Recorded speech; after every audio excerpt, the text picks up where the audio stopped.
వంకాయ బజ్జీ ఎంత టేస్టీగా ఉంటుందో మన తెలుగు వాళ్ళకి చెప్పాల్సిన అవసరం లేదు. అది మా అందరికీ తెలిసిందే. ఇప్పుడు నేను చూపించబోయే రెసిపీ బైంగన్ భర్తా. ఇది నార్త్ ఇండియన్స్ చేసుకునేది. కాకపోతే ఈ రెసిపీలో నేను ఒక చిన్న ట్విస్ట్ తెచ్చాను. అదేంటంటే ఇందులో నేను ఇంకొక పదార్థాన్ని కలుపున్నాను.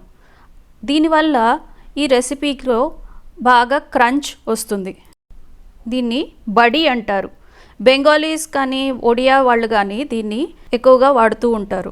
మన వడియాలేనండి, బియ్యంతో కాకుండా పప్పులతో చేసినటివి. ముందుగా 6 నుండి 7 వెల్లుల్లి రవ్వల్ని తీసుకోండి.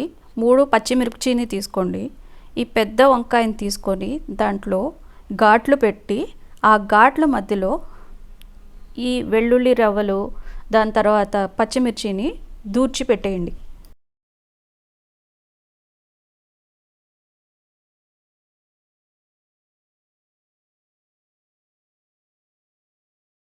పచ్చిమిర్చి కాడలు తీసి ఉండాలి, వెల్లుల్లి ఒలిచి ఉండాలి.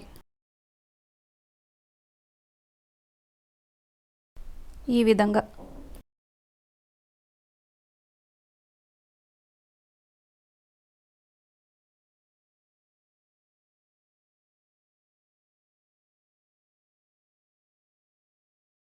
చూసారా ఎలా చేస్తున్నాను?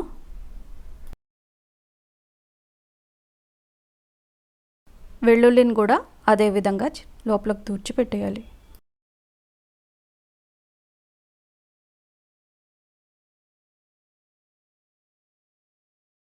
ఇప్పుడు మన వంకాయ మంట మీదకి వెళ్ళడానికి సిద్ధంగా ఉంది.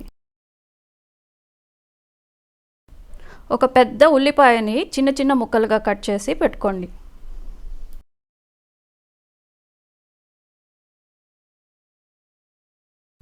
అదేవిధంగా 2 మీడియం సైజ్ టమాటాలని చిన్న చిన్న ముక్కలుగా కట్ చేసి ఉంచుకోండి. మనం సిద్ధం చేసి పెట్టుకున్న ఆ పెద్ద వంకాయని ఇలా నిప్పు మీద కాల్చండి. ఎంతవరకు కాల్చాలంటే అది బాగా మగ్గి లోపల మొత్తం ఉడికిపోవాలి. మనం చపాతీలు చేసుకునేదానికి వాడే ఆ జాలీలు ఉన్న గరటి లాంటిది ఉంటుంది కదా, స్టాండ్, దాని మీద పెట్టి వాడితే ఈజీగా చేసేయచ్చు. చూడండి, ఇది ఇప్పుడు బాగా మగ్గిపోయింది. ఇప్పుడు స్టవ్ ఆఫ్ చేసేసి దీన్ని కొంచెం చల్లార్చి పైన ఉన్న పొట్టు మొత్తం తీసేయాలి. మీరు మైక్రోవేవ్ గ్రిల్ మోడ్ ఉన్నట్లయితే అందులో కూడా యూజ్ చేయొచ్చు, లేకుంటే ఎయిర్ ఫ్రైయర్లో కూడా దీన్ని పెట్టి మగ్గించవచ్చు. పొట్టు మొత్తం ఇలా తీసేయండి. నీళ్ళు అసలు వాడకండోయ్.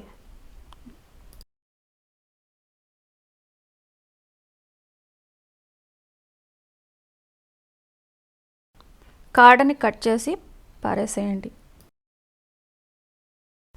దీన్ని ఒక బౌల్లోకి తీసుకొని ఫోర్క్ సహాయంతో ఇలా బాగా మ్యాష్ చేసుకునేసేయండి. బాగా నుజ్జు నుజ్జు అయిపోవాలి, గొజ్జు గొజ్జు అయిపోవాలి.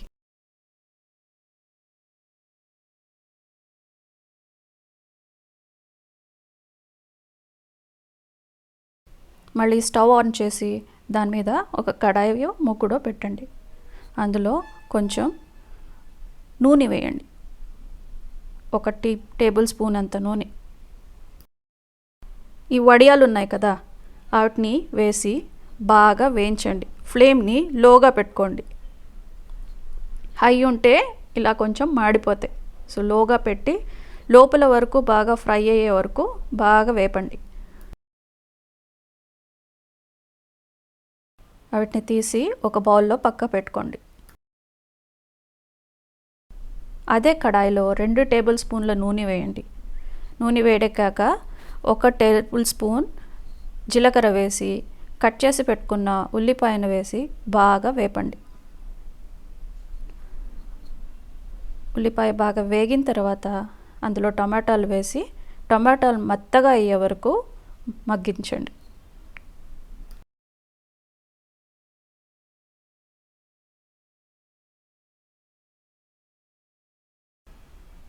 ఇందులోకి కావాల్సినంత ఉప్పు, కొద్దిగా పసుపు, కొద్దిగా జీలకర్ర పొడి, 1 టీ స్పూన్ జీలకర్ర పొడి సరిపోతుంది, 1 టీ స్పూన్ ఎర్రమిర్చి పొడి, వేసి బాగా కలపండి. ధనియా పొడి కూడా 1 టీ స్పూన్ వేయండి. ఇవన్నీ బాగా కలిసాక ఇందులోకి మనం మ్యాష్ చేసి పెట్టుకున్న ఆ వంకాయ మిశ్రమాన్ని వేసి బాగా కలపండి.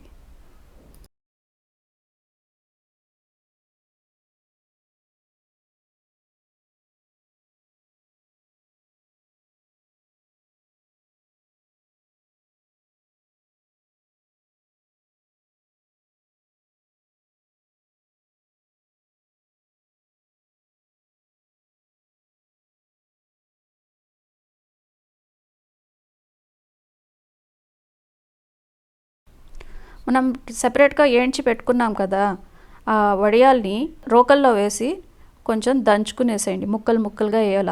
వాటిని వేసి ఇందులో కలిపేసేయండి. ఇదే మనకు క్రంచ్ ఇచ్చేది.